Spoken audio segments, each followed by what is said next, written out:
মানে কথাটো হল কি আকৌ পেঘেনি আহিছ মা তই হলে আপত্তি নকৰবি বাবা মই তোৰ বিয়াখান পাতিম মোৰ বিয়া পাতিলে জানো তোৰ সুখ হ'ব কিয় নহব হবতো লক্ষী বৰি আনিম ঘৰত আৰু তোৰ যিমান সোনকালে পাৰি মই তোৰ বিয়াখান পাতিম চাকৰিটো জইন কৰিছোহে মাত্ৰ আৰু টকা পইচাৰো কথা আছে নহয় মা হেকলা তই চিন্তা কৰবা নালগে মোৰ হাতে খচে যিমান আছে সব খৰচ কৰিম লাগলে 2-4 হাজাৰ টকা ধাৰ কৰি লম আৰু হেৰি নহয় বাবা মই তোৰ কাৰণে আপি এটাও চাই থৈছো ক'ত বৰ লক্ষী আপি মই আমাৰ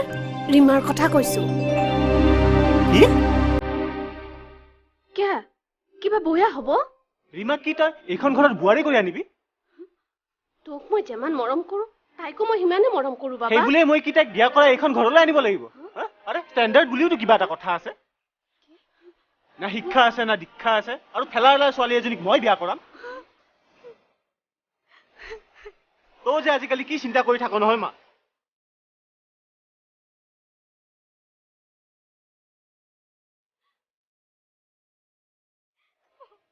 তাই মোৰ সপোনৰ বহি আছিলে বাবা মই ছোৱালী এজনীক কথা দি থৈছো এইজনীয়ে তোৰ সপোনৰ বোৱাৰী হ'ব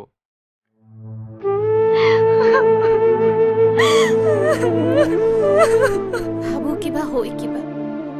কিনো কৰো হৰকান্ত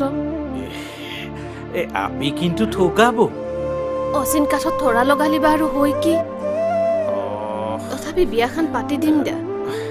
চলিৰ সুখে মোৰ সুখ সিওতো হৈ বিয়া কেতিয়া পাতিম বুলি ভাবিছে সোনকালে পাতি দিম দে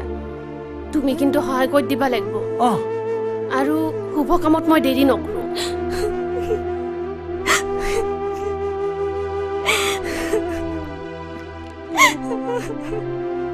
ও ভাই কি সে ভাই ও ভাই কি সে কোন নাই বিয়েছি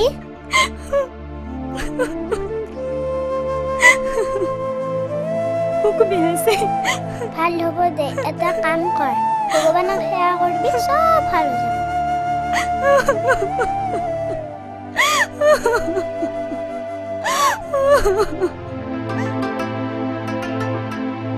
প্ৰিয়া মোৰ আজি সপোন এটা বাস্তৱ হ'ল জানা প্ৰিয়া মই কিন্তু তোমাক বেয়া পাইছো কিয় গাঁৱৰ মাজত ইমান প্ৰকাণ্ড ঘৰটো কিয় বনালা সেইকাৰণে বেয়া পাইছা গোটেই জীৱন কি আমি গাঁৱত থাকিম নেকি মোৰ চাকৰি ইয়াতেই যেতিয়া হ'ল কি হ'ল শুনি আমাৰ গাখনিয়তি ঘনি ওচৰে ভৰা ডাল ভৰি ভৰি ফল ফুল লাগে ক'ত পাম তল ভৰা শুনি আমাৰ ধাননি পথাৰ পিতাই আজি কামত যাব নালগে দে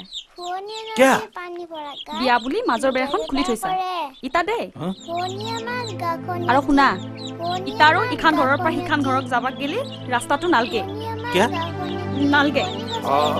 ৰাস্তাটো মাৰি দিলি তাহুন বয়া নাপাব ভালে পাব বৰণ দাদা প্ৰফেচাৰ আৰু তুমি ঠেলা আনলা